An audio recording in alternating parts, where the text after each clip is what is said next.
여러분 안녕하세요. 코코아빠 아이겠습니다. 토트넘 허스퍼가 FA컵 32강 원정에서 만난 프레스턴 노스 엔드를 상대로 0대3 완승을 거뒀습니다.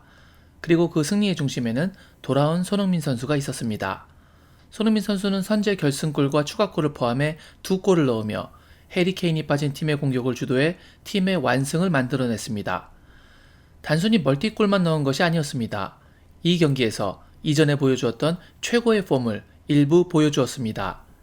여기서 일부라고 말씀드리는 이유는 뒷공간을 노리는 순간 양질의 침투 패스를 공급받는 것이 여의치 않았기 때문에 손흥민 선수의 특유의 세도를 이용한 마무리 슈팅을 볼 수 없었기 때문입니다.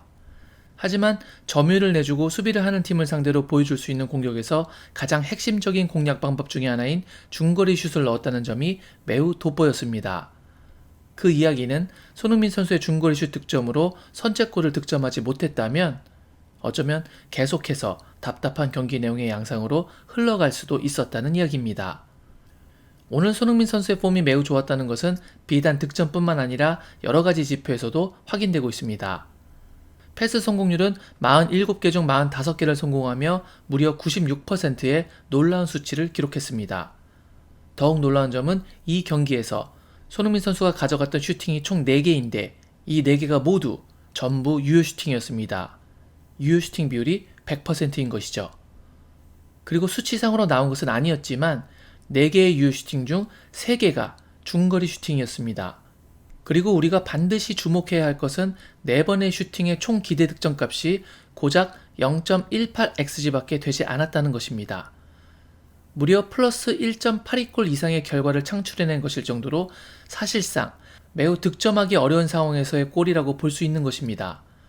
그럼 도대체 어떻게 이렇게 득점 가능성이 낮은 확률의 슈팅이 모두 골이 된 것일까요? 오늘은 슈팅의 정확도는 물론이거니와 슈팅의 파워에 대해서 칭찬하고 싶습니다. 그 강력하고 빨랐던 손흥민의 왼발 슈팅에 관한 이야기 바로 시작하겠습니다. 지금 보시는 장면은 15분경 나왔던 첫 번째 중거리 슈팅 장면입니다. 박스 우측 지역에서 페리시치에게 공을 내어주며 수비를 그쪽으로 쏠리게 해 공간을 만듭니다. 그리고 페리시치는 다시 손흥민에게 리턴 패스를 줍니다. 그러자 슈팅 공간이 나왔고 손흥민은 지체 없이 왼발 중거리 슈팅을 가져갔습니다. 비록 이 슈팅이 아주 약간 키퍼 정면으로 향해 있기 때문에 골이 되지는 않았지만 손흥민 선수의 첫 골이었던 중거리 슈팅과 비슷한 위치였기에 그 슈팅의 궤적이 바깥쪽 골대로 감겨 들어올 수 있었던 감을 잡을 수 있게 해준 슈팅이 되지 않았나 생각하게 됩니다. 그리고 드디어 손흥민의 세 번째 중거리 슈팅이자 첫 번째 골이 나오게 됩니다. 보시면 손흥민 선수는 박스 근처, 즉 수비가 견제하는 위치에 있게 됩니다. 여기서 탕강가가 공을 몰고 올라오고 손흥민은 뒤로 빠지게 되는데 손흥민을 마크하던 레드슨이 그를 막지 않고 자신의 마크맨을 탕강가로 전환합니다. 왜냐하면 손흥민 선수가 공간을 만들기 위해서 뒤로 물러서는데 탕강가와 같은 선상이 아닌 그것보다 훨씬 뒤로 빠져나갔기 때문입니다. 그런데 사실 레드슨이 손흥민을 버리고 탕강가를 막는 것이 당연했던 게 손흥민 선수가 워낙 뒤로 물러났기 때문에 골대와의 거리가 적지 않게 멀어졌었거든요. 그게 어느 정도였냐면 심지어 패스를 했던 탕강가마저도 손흥민이 이곳에서 슈팅할 것이라고 생각하지 못하고 손흥민 선수에게 반대쪽이 위치한 전방의 넓은 공간을 확보한 랑글레에게 패스하라고 수신호를 보냅니다. 하지만 탕강가의 말은 이미 손흥민의 귀에 들어오지 않는 상태였습니다. 이 정도의 공간이 나오자 사전에 0점을 조정해 놓았던 손흥민 선수는 한치의 망설임 없이 곧바로 왼발 슈팅을 가져갔고 그것이 그림 같은 예술적인 궤적을 만들며 골대로 빨려 들어갑니다. 이처럼 패스를 내어줬던 탕강가도 그것이 어시스트가 되리라고는 상상조차 하지 못했던 일반적인 패스를 강제 어시스트 시켜버린 손흥민 선수의 중거리 슈팅은 정말 원더골이었습니다. 슈팅 때리기 직전 오른쪽 디딤발도 바로 공 옆에서 스텝을 밟으며 안정적인 자세로 연결이 됐고요. 그렇게 이처럼 바깥쪽으로 나가던 공이 안쪽으로 감겨 들어오며 키퍼가 막을 수 없는 슈팅이 나왔습니다. 특히 궤적도 궤적이지만 이렇게 먼 곳에서의 왼발 슈팅임에도 불구하고 공의 속도가 실로 엄청났었죠. 키퍼가 공을 따라갈 스텝을 밟을 여지를 주지 않았기에 우드먼 키퍼에게 이 공의 궤적은 더욱 멀게 느껴졌을 것입니다. 두 번째 득점에서도 손흥민 선수의 왼발 슈팅 능력은 장난이 아니었습니다. 탄강가가 페리시치에게 침투 패스를 넣어주는 순간 손흥민 선수는 뒷공간으로 침투를 시도합니다. 이때 페리시치가 센스 넘치게 볼을 잡지 않고 뒤로 넘겨줬는데요. 하지만 이 패스가 아주 살짝 아쉽게 손흥민 선수가 침투하는 전방으로 온 것이 아니라 달려가던 방향에 살짝 뒤쪽으로 옵니다. 그래서 보시는 것처럼 손흥민 선수 몸에 골대 가까운 쪽이 아니라 먼 쪽인 오른발 쪽으로 공이 오게 됩니다. 이러면서 볼을 받는 자세도 무너지고 침투하던 속도도 죽게 되었죠.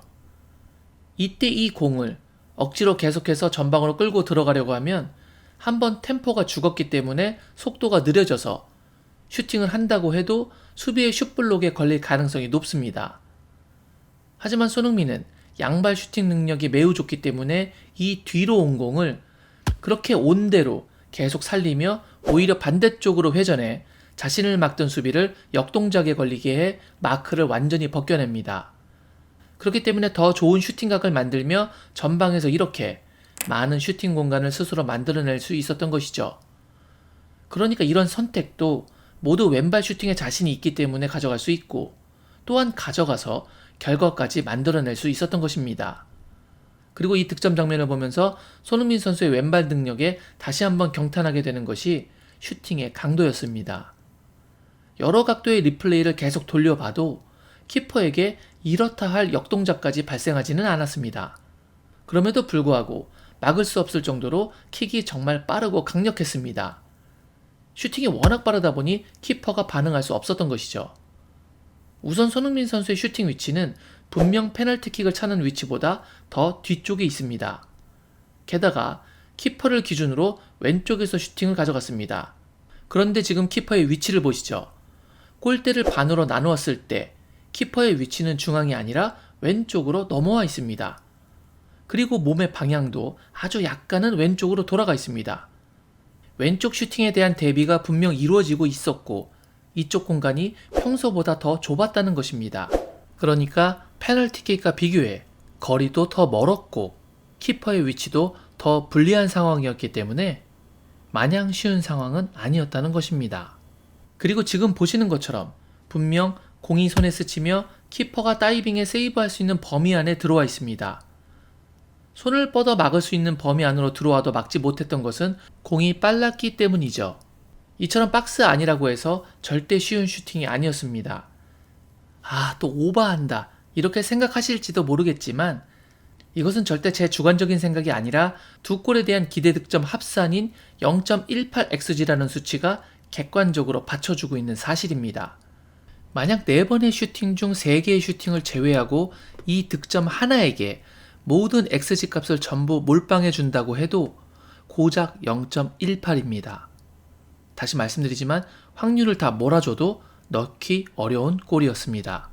이것이 정확도와 더불어 킥의 강력함까지 겸비한 손흥민 선수의 왼발 능력이 무서운 이유입니다. 그리고 이 장면에서 그동안 공격 포인트를 조합해내지 못했던 페리시치와의 합작골이 나왔다는 것도 고무적인 장면이라고 보이네요. 이제 이 멀티골로 인해서 손흥민 선수가 골 감각, 경기 감각, 그리고 자신감까지 모두 되찾는 계기가 되면 좋겠습니다. 다만 걱정이 되는 것은 손흥민 선수가 교체로 나갈 때와 벤치에 앉았을 때 표정이 썩 좋아 보이지 않았다는 점인데요. 부디 큰 부상이 아니길 바라는 마음입니다. 이제 토트넘의 다음 상대는 홈에서 상대하게 될 맨시티입니다. 이 경기에서도 손흥민 선수의 맹활약을 기대하며 오늘 영상 마무리하도록 하겠습니다.